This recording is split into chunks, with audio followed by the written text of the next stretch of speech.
Good morning students, प्रज्ञा विद्यालय की online classes में आपका स्वागत है। और आज हम यहाँ पे कक्षा 12वीं का भूगोल विषय का अध्याय 2 जो कल हमने शुरू किया था उसका लेक्चर सेकंड आज हम यहाँ पे करेंगे। कल जो हमने किया था वो क्या किया था, विश्व की जनसंख्या के बारे में हमने पढ़ा था और उसमें हमने जनसंख्या घनत्व के बारे में विस्तारपूर्वक पढ़ लिया था, उसके प्रकार भी हमने कर लिए थे। आज जो हमारा जो विषय रहेगा वो रहेगा विश्व जनसंख्या वितरण, यानी कि वर्ल्ड पॉपुलेशन के डिस्ट्रीब्यूशन के बारे में हम पढ़ेंगे। ये आपका बहुत ही महत्वपूर्ण प्रश्न है, इसको आप अच्छे से पढ़ें और इसको अच्छे से नोटबुक में भी उतारें। लोग अनुकूल और उपयुक्त स्थानों पर बसना चाहते हैं, इसी कारण विश्व की आधी जनसंख्या केवल 5% भूभाग पर रहती है। शेष 50% जनसंख्या 60% भूभाग पर बिखरी हुई है। अब आप देखें कि हम कौन से क्षेत्र में बसना पसंद करते हैं जो हमारे लिए अनुकूल हो, जैसे कि ना तो ज़्यादा ठंडा क्षेत्र हो, ना ज़्यादा गर्म क्षेत्र हो, मैदानी क्षेत्र हो, वहाँ पर भूमि उपजाऊ हो, हमारी आर्थिक क्रिया आसानी से हो सके। तो इसलिए यही कारण है कि विश्व की जो 50% जो जनसंख्या वो कहाँ पर रहती है, केवल 5% भूमि पर रहती है, जबकि शेष 50% जनसंख्या 60% भूभाग पर रहती है। अब बाकी जो क्षेत्र बचता है वो कुछ क्षेत्र ऐसा भी है जैसे कि अंटार्कटिका है, ग्रीनलैंड है, वो विरल क्षेत्र है, वहां पर जनसंख्या बिल्कुल भी नहीं रहती है। अब इसी के आधार पर अगर हम देखें इनको देखें, अगर इस जनसंख्या के जो बसने का तरीका उसको देखें तो इसके आधार पर वितरण के आधार पर जनसंख्या को 3 प्रकार के प्रदेशों में बांटा जा सकता है। यानी कि हमने 3 क्षेत्र बांट लिए, सघन जनसंख्या वाले प्रदेश, 2 हम आगे करेंगे मध्यम जनसंख्या वाले प्रदेश और निम्न जनसंख्या वाले प्रदेश। सबसे पहले हम बात करते हैं सघन जनसंख्या वाले प्रदेश की। कौन से प्रदेश है?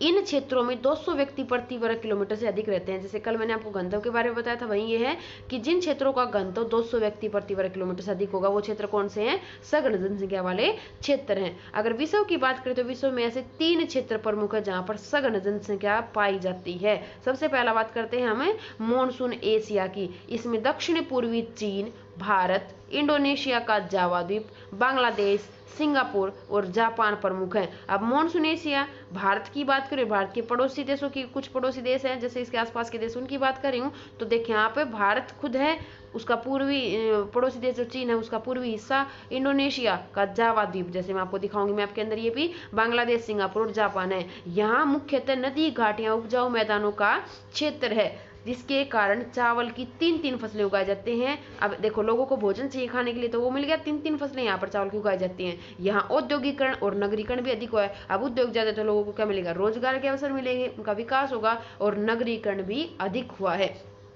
सेकंड जो हमारा है, एक बार इसमें आप ये नोट डाउन कर लेना कि सिंगापुर में जनसंख्या का घनत्व, सिंगापुर में विश्व में सबसे ज्यादा जनसंख्या घनत्व और कितना है? 5000 व्यक्ति प्रति वर्ग किलोमीटर से भी अधिक है। यहाँ पर सबसे ज्यादा लोग बसे हुए हैं। सेकंड जो इसी का पार्ट है वो है पश्चिमी यूरोप। अब यूरोप की महाद्वीप की ओर हम चलते हैं। पश्चिमी यूरोप में खनन और निर्माण उद्योगों का विकास हुआ है जिसके कारण यहाँ सघन जनसंख्या पाई जाती है। और यहाँ जो सघन जनसंख्या का क्षेत्र है इसको भी आप नोट कर लें, ये आपका छोटा प्रश्न आता है। यहाँ जो सघन जनसंख्या का क्षेत्र है वो है इंग्लिश चैनल से नीपर नदी तक का विस्तृत जो क्षेत्र है वो यहाँ पर सघन जनसंख्या वाला क्षेत्र है। थर्ड जो है सघन जनसंख्या वाला क्षेत्र वो है संयुक्त राज्य अमेरिका तथा कनाडा के पूर्वी भाग।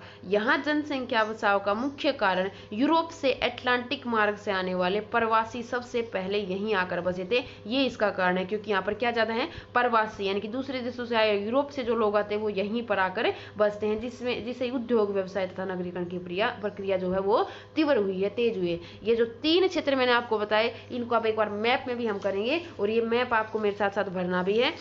जो ये मैप है हमारा, ये आपकी जो भूगोल विषय उसका पहला मैप आपको शुरू कराना चाहिए। विश्व जनसंख्या घनत्व आप इसमें लिख सकते हैं, विश्व जनसंख्या वितरण भी आप यहाँ पर कर सकते हैं। 2011 के आंकड़ों के अनुसार ये मैप हमने भरा है।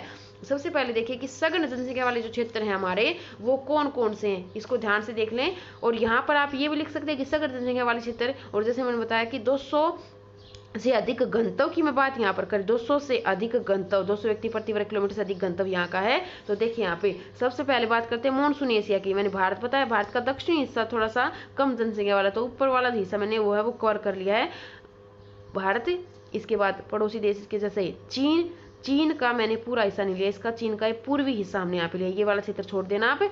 इसके बाद जापान, यहाँ पे आपका जापान, सिंगापुर जिसका घनत्व हम सबसे ज्यादा बात कर रहे थे, यहाँ पे आपका है सिंगापुर, अच्छे से देख ले सिंगापुर। ये इंडोनेशिया है, इंडोनेशिया का जैसे जावा द्वीप मैंने आपको बताया, नीचे वाला इंडोनेशिया, ऊपर आपका सिंगापुर। ये वो क्षेत्र है जो सबसे ज्यादा सघन जनसंख्या वाला कहाँ पे, एशिया महाद्वीप में। अब एक बार देखेंगे यूरोप में जैसे मैंने आपको बात की थी इंग्लिश चैनल से लेकर नीपर नदी, ये जो आपका है, ये जो क्षेत्र मैंने ब्लैक किया है, ये है ब्रिटेन। और ब्रिटेन और यूरोप के बीच में आप देखेंगे तो यहाँ पे एक आपको क्षेत्र दिखेगा, समुद्री भाग दिखेगा, वो है बेटा इंग्लिश चैनल। यहाँ से लेके नीपर नदी तक का जो क्षेत्र है वो सबसे ज्यादा सघन बसा हुआ है। इसके बाद इधर चलेंगे अमेरिका में, तो अमेरिका का जो पूर्वी भाग है, अब मैंने आपको बताया कि यूरोप से जो प्रवासी आते हैं अटलांटिक मार्ग से, वो कहाँ पर आकर बसते हैं, यहीं पर आकर बसते हैं, इसलिए ये क्षेत्र भी क्या है, सघन जनसंख्या वाला है। तो 3 क्षेत्र हमने कर लिए, मानसूनी एशिया, यूरोप का पश्चिमी भाग और उत्तरी अमेरिका का पूर्वी भाग, ये सबसे ज्यादा सघन बसे हुए क्षेत्र है। नेक्स्ट हम करते हैं विरल जनसंख्या वाले क्षेत्र, जहां पर जनसंख्या का जो घनत्व है वो 1 व्यक्ति प्रति वर्ग किलोमीटर से भी कम यहाँ का है। सबसे कम घनत्व की बात करूं कि बहुत ही कम लोग यहाँ पर बसे हुए हैं, तो इसमें हमने जो बनाए हैं वो 3 ही क्षेत्र यहाँ पर हम करेंगे। सबसे पहले बात करते हैं अति जो ठंडे क्षेत्र है उनकी, बहुत जो ठंडे क्षेत्र हैं मानव बसाव के लायक नहीं है, तो वो ध्रुवीय और उप ध्रुवीय क्षेत्र हैं। इन क्षेत्रों में तापमान अत्यंत कम व फसलों का वर्धन काल बहुत छोटा था, इनकी फसल जो बढ़ती हैं, जैसे कि 4 से 5 महीने लगते हैं, 3 महीने लगते हैं किसी फसल में, तो इनका वर्धन काल बहुत छोटा होता है, इसलिए फसलें भी कम उत्पादन दे पाते हैं। इनमें कनाडा, साइबेरिया का उत्तरी भाग, इन दोनों के क्या है, उत्तरी भाग है, कनाडा और साइबेरिया का, और ग्रीनलैंड आते हैं। दक्षिणी ध्रुव के चारों ओर अंटार्कटिका महाद्वीप पूर्णतया जन विहीन है। ये वो क्षेत्र हो गए जो ठंडे क्षेत्र हैं। इसके बाद नेक्स्ट है उष्ण और शीत मरुस्थल, यानी कि ठंडे और गर्म जो मरुस्थल हैं, डेजर्ट हैं, वो गर्म रेगिस्तानों में वर्षा बहुत कम होती है, जिसके कारण जल की कमी के कारण जनसंख्या कम मिलती है, जैसे सहारा, कालाहारी, अटाकामा, थार और अरब मरुस्थल। ये सभी हम मैप में करेंगे। सहारा कालाहारी जैसे आपका अफ्रीका का है, अटाकामा जैसे हमारा दक्षिण अमेरिका का है, थार है भारत में, और अरब है अरब प्रायद्वीप में। मध्य एशिया में गोबी और तकलामकान, ये चीन के अंदर है, मंगोलिया के पास, ये चीन और मंगोलिया, और ये चीन के अंदर है, ये ठंडे मरुस्थल, यहाँ भी जनसंख्या घनत्व जो है वो कम पाया जाता है। अब एक बार थर्ड और देख लें, फिर मैप करेंगे विषुवत रेखीय क्षेत्र, यानी कि 0 डिग्री के आसपास के जो क्षेत्र हैं वो भी इसमें कुछ क्षेत्र आते हैं। विषुवत रेखा के पास दक्षिण अमेरिका में अमेजन बेसिन, अमेजन नदी जिसे आपने सुनी है, सबसे चौड़ी नदी है, ये विश्व की सबसे बड़ा बेसिन है, इसका सबसे बड़ा तंत्र है इसका, तथा अफ्रीका का जायरे बेसिन शामिल है। इसको कांगो जायरे भी आप कह सकते हैं, इसको जायरे भी बोला जाता है। यहाँ सारा साल भारी वर्षा और ऊंचे तापमान के कारण जलवायु अस्वास्थ्यकर है, इसलिए कम लोग रहते हैं। अब पहले आप मैप देख ले इसका, फिर नेक्स्ट करेंगे। विरल जनसंख्या के जो क्षेत्र है वो है 1 से कम, जिनका घनत्व है वो क्षेत्र 1 व्यक्ति प्रति वर्ग किलोमीटर से कम घनत्व। अब जो मैंने यहाँ पे डॉटेड लगाए हैं, आप कोई भी शेड यहाँ पर कर सकते हैं, अलग अलग पेन का इस्तेमाल आप कर सकते हैं मैप को भरने के लिए।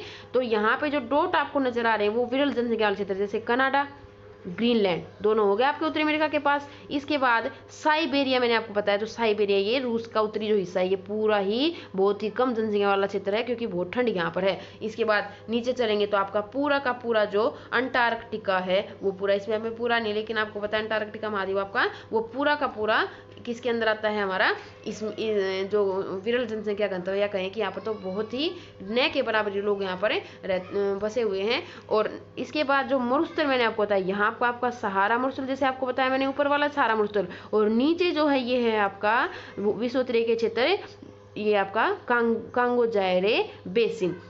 इधर आ जाए आप दक्षिण अमेरिका में, मैंने आपको बताया था अमेजन बेसिन, तो ये आपका अमेजन बेसिन। इधर ऑस्ट्रेलिया का जो पश्चिमी भाग है वो भी विरल जनसंख्या वाला है, जैसे यहाँ पर विक्टोरियाई जो मरुस्थल है वो है। इधर आप आएंगे तो जैसे जो भारत में थार का मरुस्थल, और इधर आप आएंगे तो अरब का जो मरुस्थल है वो भी विरल जनसंख्या वाला है, और तकलामकान चीन के अंदर है, और यहाँ पर आपका जो मंगोलिया के पास है वो हमारा, अब वो क्षेत्र में दिखा नहीं सकती क्योंकि बहुत छोटे क्षेत्र हैं, तो ये आपका है जो मरुस्थल है गोबी मरुस्थल, ठंडा मरुस्थल वो। और अटाकामा जो आपका मैंने बताया वो यहाँ नीचे दक्षिण अमेरिका में, और इधर हमारा जो कालाहारी मरुस्थल मैंने आपको बताया था वो। तो ये वो क्षेत्र है विश्व के जो विरल जनसंख्या वाले हैं। इसके बाद नेक्स्ट और लास्ट आज का जो रहेगा हमारा वो है मध्यम जनसंख्या वाले प्रदेश, जो जनसंख्या है वो मध्यम पाई जाती है। तो इन प्रदेशों में 11 से लेकर 50 व्यक्ति प्रति वर्ग किलोमीटर में रहते हैं, यानी कि यहाँ का जो घनत्व कितना है 11 से लेकर 50 व्यक्ति प्रति वर्ग किलोमीटर। इसमें 4 ही क्षेत्र हम करेंगे प्रमुख,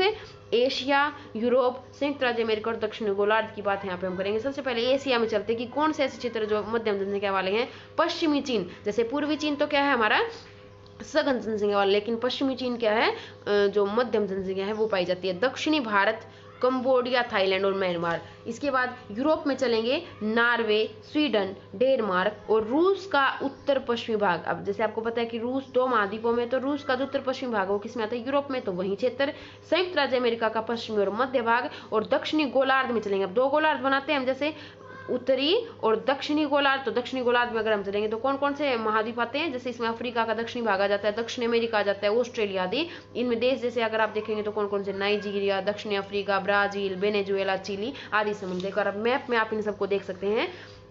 एशिया में अगर आप चलोगे तो कौन कौन से बताया मैंने आपको? पश्चिमी चीन जैसे बताया, दक्षिणी भारत जैसे बताया, इधर आपका म्यांमार है, कंबोडिया है, ये जो जितने हैं वो क्या है? मध्यम जनसंख्या वाले हैं। इसके बाद नेक्स्ट जैसे हमने यूरोप में करा नॉर्वे, स्वीडन, डेनमार्क। रूस का तो ये वाला है जो हमारा हिस्सा है, ये वाला नॉर्वे और स्वीडन, ये इन दोनों को ध्यान से देखें, इधर नॉर्वे और स्वीडन ये हमारे मध्यम जनसंख्या वाले हैं। इसके बाद संयुक्त राज्य अमेरिका में जो पश्चिमी और जो मध्य हिस्सा, जो ये शेड मैंने करी है, ये आपका विरल मध्यम जनसंख्या वाला क्षेत्र है। इसके बाद दक्षिण अमेरिका का जैसे आपका ब्राजील है, वेनेजुएला है, चिली है, पेरू है, ये वाले क्षेत्र सारे के सारे। इसके बाद अफ्रीका में, दक्षिण अफ्रीका में जैसे दक्षिण अफ्रीका है, नाइजीरिया है, ये सभी मध्यम जनसंख्या वाले हैं। और ऑस्ट्रेलिया का भी जो पूर्वी भाग है वो मध्यम जनसंख्या वाला क्षेत्र है। तो आज हमारा ये टॉपिक कंप्लीट हो गया है। मैप को भी आप प्रश्न उत्तर जब लिखें तो उनके साथ ही अटैच करें, क्योंकि मैप आपका बहुत इंपॉर्टेंट है। पेपर में आपके मैप से भी क्वेश्चन आते हैं। और आज जो हमने करा उसको अच्छे से नोट डाउन करें और अच्छे से उसको आप याद भी करें। Thank you.